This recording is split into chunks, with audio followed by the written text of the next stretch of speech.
أعوذ بالله من الشيطان الرجيم. بسم الله الرحمن الرحيم. الحمد لله رب العالمين الرحمن الرحيم مالك يوم الدين. إياك نعبد وإياك نستعين. اهدنا الصراط المستقيم صراط الذين أنعمت عليهم غير المغضوب عليهم ولا الضالين.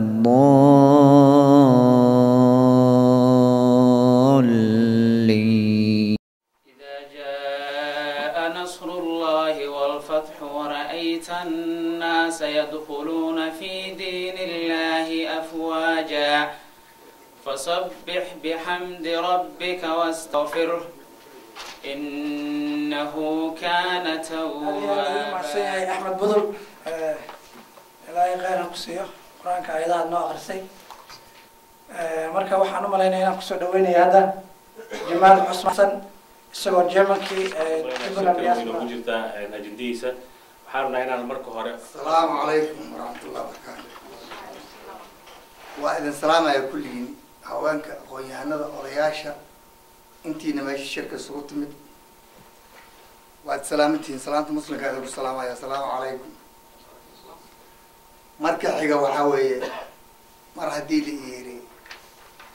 وحش كشك سلطان كبير مركو هو رئيسه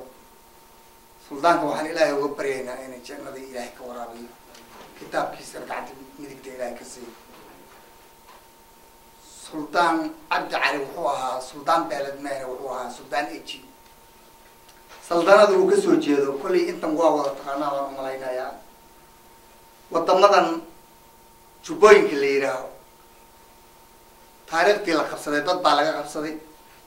تاريخ داس أووكيس أحمد مغن أيها سلطان لوغو دورتي سلطان إيجي بانا لوغو دورتي سلطان بلد مهر ورط سلطان ذو كسو جيدو سلطان إيجي سلطان صوماليا waxaa ku xigay Cali Axmed oo wiilkiisa ah waxaa ku xigay nin la dhihi jiray sheeg daahir iyo isaga nin baa u dhaxeeyay walaalkiisa oo si haya ah Cali Axmed wuu yaraa markii intuu Cali Axmed ka koray Ismaan Geele oo Cali Axmed walaalkiisa ahaa baa muddo yar sii hayay علي أحمد مركو أنت وحكوا حاجة داير علي وويلكي سعورة كها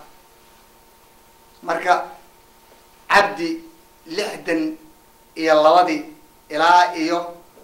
لحدن يصدح دي إلى أفرتين هاد بانو ملاينا وحوها بوليس الصوماليات بكمدها كدب وحو نقضي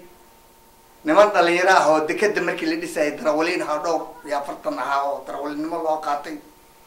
بابورتي ووينيدو نكي ريكز مايا يقاني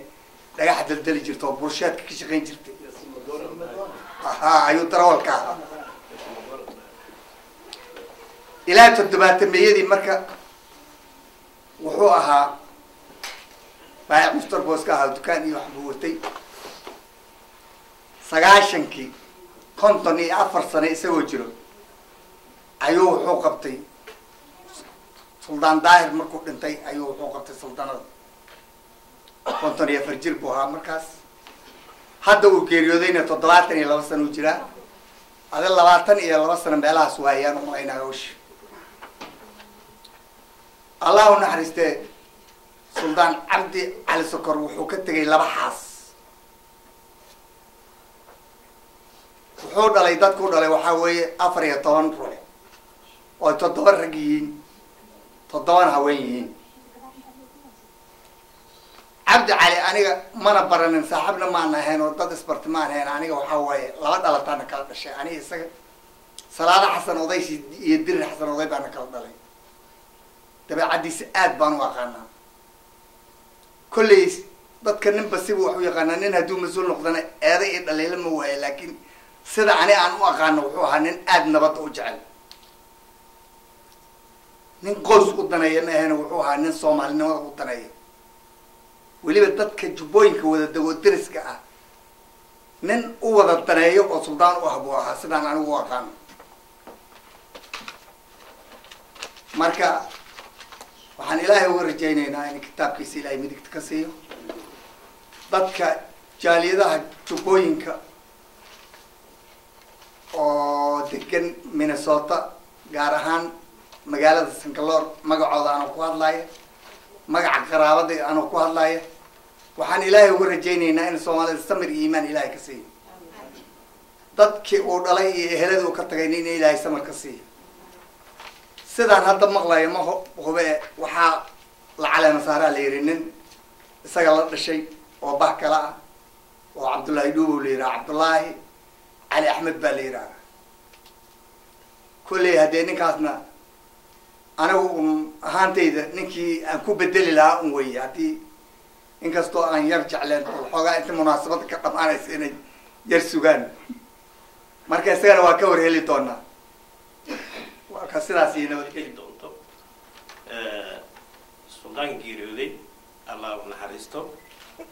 qof walba uu dhimanayaa kullu nafsin daa'iqatul mawt laakiin waa la kala horeynayaa oo la isdaba socdaa marka wax la yaab lama aha geeridiisu laakiin culayska iyo miisaanka uu ku lahaa bulshada dhexdeeda iyo deegaanka uu uu ka dhintay waa xoogaa muujinaysa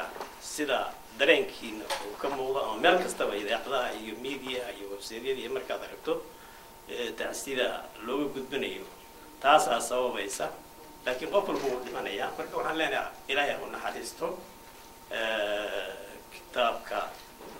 kitaabkiisana ilaahay midigtaa ka siiyo ehladii iyo qaraabadii iyo macrifadii iyo asxaabtii uu ka tegayna samir iyo iimaan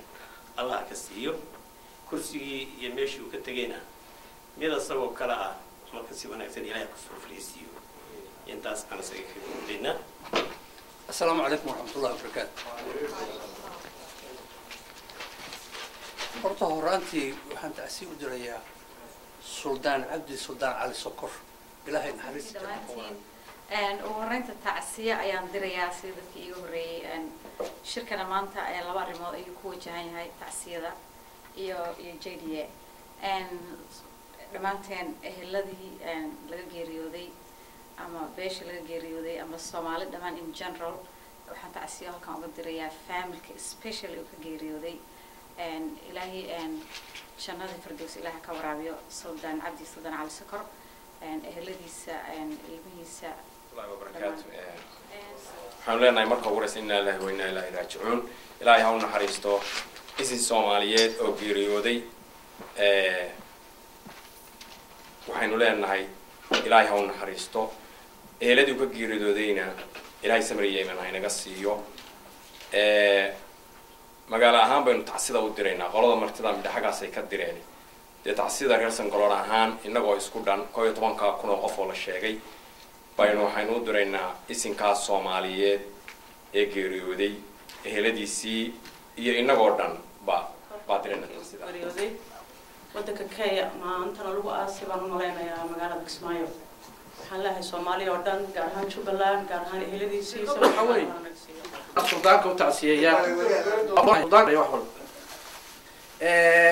inka odaga ahaa wuxuu yiri dad kala dhowr ah waxay yiraahdeen waxaan ugu tacsiyeenaynaa eheladiisii anu eheladiisii uga tacsiyeen maayo Soomaaliya dhan baa uga tacsiyeenaya ka Soomaaliya dhan buu ka dhintay ninka suldaanka mar hadduu noqdo qofka hadduu jaga suldaannimo gaaro mas'uuliyadii familka waa ka baxaa qofka mas'uuliyadiisa hadda meel bay ku egtay hadday noqoto anoo kale oo familkayga ku egda haddii familkayga uga tacsiyey oo iyo reerkayga iyo ehelkayga hadday noqoto nin suldaana oo reer dhan suldaan oo taladooda gooyana dee Soomaaliya dhan baa looga tacsiyeenayaa loogama tacsiyeenayo familkiisa iyo qoyskiisa waxaa looga tacsiyeenayaa anagoo dhan buu naga dhintay actually xaqada waxa weeye salaadiinta haddaysan jirin nabad waa ma dhacdeen marka